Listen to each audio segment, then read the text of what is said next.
Je ne crains rien ni personne. Tu sais à qui tu as affaire? Je suis Vegeta!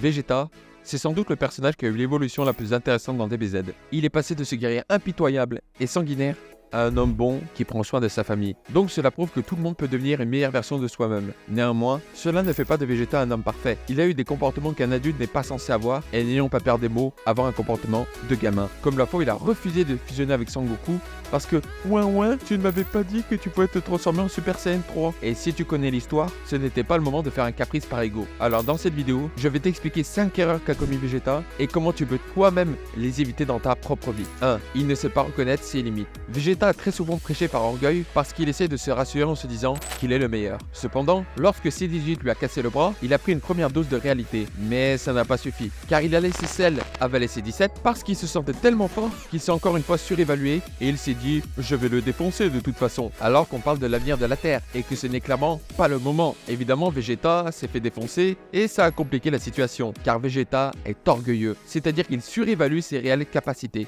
Et lorsque tu es toi-même orgueilleux, les répercussions peuvent être catastrophiques. Imagine-toi dans une situation similaire. Tu débutes à la salle de sport, tu pèses 60 kg et tu veux pousser directement 100 kg au développé couché. Que va-t-il se passer? Tu vas te faire très mal car tu n'as pas la force ni la technique pour le faire. Et donc, cela peut te conduire à l'échec et à la frustration. Pour éviter cela, tu n'as qu'une seule chose à faire. Sois le plus réaliste possible sur tes réelles compétences. Je sais que ce n'est pas simple, car la majorité des humains sont touchés par le syndrome Dunning-Kruger, c'est-à-dire surévaluer nos réelles compétences. Cependant, si tu es dans une optique de vouloir apprendre en permanence, tu ne seras jamais orgueilleux. 2. Il agit tout seul. Combien de fois tu as vu Vegeta collaborer avec les autres? La seule fois où il a vraiment accepté de collaborer, c'était avec Sangoku pour affronter Boo. Et encore, c'était à contre-cœur. Alors que s'il essayait de s'unir plus souvent avec les autres, cela permettrait de résoudre les problèmes plus facilement. Cependant, Vegeta est touché par ce qu'on appelle le complexe d'infériorité. C'est-à-dire que pour se prouver à lui-même et aux autres qu'il ne se sent pas inférieur, il va vouloir tout faire par lui-même. Et c'est exactement ce par quoi Vegeta est touché. Donc,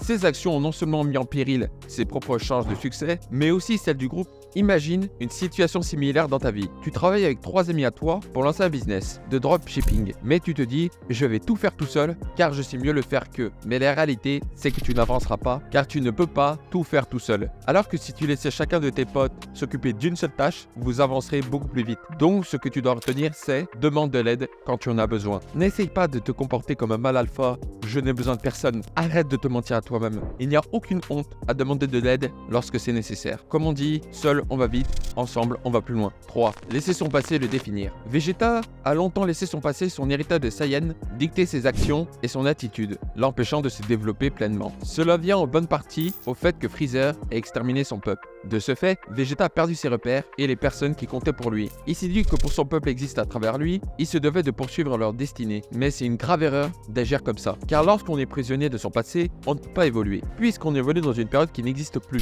Donc on ne peut pas avancer convenablement dans ce qu'on peut réellement contrôler, c'est-à-dire le présent. Je vais te prendre un exemple. Tu as forcément connu dans ta vie une personne avec qui tu t'entendais super bien, mais pour X ou Y raison, cette personne t'a blessé et vous ne vous parlez plus. Et toi, plusieurs années après, malgré que tu ne parles plus à cette personne, tu continues à te sentir mal à cause de ce qu'elle t'a fait ou de ce qu'elle t'a dit. Alors que si tu te débarrassais de ton passé, tu pourrais aller de l'avant. Évidemment que selon ta situation, ça peut être très difficile. Mais un exercice tout simple que tu peux faire, c'est te poser une question. Est-ce que cette chose de mon passé est utile dans ma vie? Si tu prends du recul, tu te rendras compte que ça te pourrit la vie. Et c'est la toute première étape pour te débarrasser du côté négatif de ton passé, c'est de constater que cela ne t'apporte rien de positif. 4. Laisser ses émotions le contrôler. Vegeta, ce n'est pas le mec stoïque qui sait gérer ses émotions. Pas du tout. Vegeta, c'est plutôt « je suis blessé dans ma fierté, je ne peux pas le tolérer ». Un exemple, lorsque Trunks se fait tuer par Cell, que fait-il? Il agit sous la colère et lui fonce dessus, alors qu'il sait qu'il n'a aucune chance. Et évidemment, il se fait défoncer. Alors tu vas me dire « oui, mais c'est par amour pour son fils ». Non, c'est une attitude complètement débile, car il avait conscience que c'était inutile, mais il l'a quand même fait. Dans ton cas, cela peut avoir des répercussions catastrophiques. Tu n'as qu'à imaginer que ton chef t'ait mal parlé à ton travail, et tu rentres chez toi énervé et agacé. Et ta copine commence à te parler normalement, mais toi, tu l'envoies chier, et tu lui parles mal car tu es énervé de ton travail. La conséquence, ta frustration émotionnelle se répercute sur ta copine qui t'a rien demandé. Forcément, elle peut en retour se comporter comme toi. Et voilà, tu rentres dans un cercle vicieux, car tu as laissé des éléments extérieurs contrôler tes émotions. Tandis que si tu maîtrisais mieux tes émotions, tu n'en serais pas là. Alors, un conseil tout simple à faire, c'est n'agis jamais sous le coup de l'émotion impulsive. Puisqu'agir sur le coup de l'émotion sans aucune rationalité n'est jamais bon. Un autre exemple, tu as forcément déjà acheté un objet sous le coup de l'émotion et peu de temps après tu t'es dit « Ah, je n'en avais pas tant besoin que ça, j'ai dépensé tant ». Juste pour ça, ce cas nous est tous arrivé, et moi le premier, car nous ne sommes pas parfaits, nous restons humains. Mais pour t'éviter au maximum que ça t'arrive, pose-toi cette question. Quelles pourraient être les conséquences de mon action? Tu vas blesser une personne? Tu vas faire un achat que tu regretteras? Tu vas faire une action qui peut avoir de grosses conséquences sur toi? En prenant le temps d'y réfléchir, tu vas éviter de faire beaucoup d'erreurs que tu pourrais facilement éviter. 5. Sa rivalité incessante avec Sangoku. Vegeta, son objectif ultime, c'est de battre Sangoku, et c'est une grave erreur. Si Vegeta se servait de Sangoku dans l'objectif de s'inspirer de lui pour le surpasser, ça serait une bonne chose. Vegeta, lui, ne veut pas se surpasser lui-même, mais il ne veut pas se sentir inférieur à Sangoku, ce qui est clairement négatif, car il ne le fait pas pour lui-même. Et c'est justement pour ça que Sangoku est meilleur que lui, car il s'entraîne pour devenir une meilleure version de lui-même, tandis que Vegeta s'entraîne juste pour dépasser Sangoku. Toutefois, une rivalité n'est pas forcément mauvaise, mais il faut l'utiliser à bon escient. Si par exemple, tu souhaites gagner plus d'argent que ton pote, au lieu d'être dans ton coin, ouin il gagne plus que moi, c'est pas juste, pourquoi il ne serait pas ta source de motivation pour gagner plus? Au lieu de le jalouser, tu devrais t'en servir pour te pousser toi-même à être meilleur. D'ailleurs, tu peux carrément lui demander des conseils ou travailler avec lui, tu as tout à y gagner. Alors que si tu restes dans ton coin, à le jalouser, à le rabaisser, le dépasser juste pour ne pas t'en sortir inférieur, tu n'as rien à y gagner. Donc, ce que tu dois faire, c'est ne cherche pas à dépasser les gens pour ne plus te sentir inférieur à eux. Tu n'as rien à gagner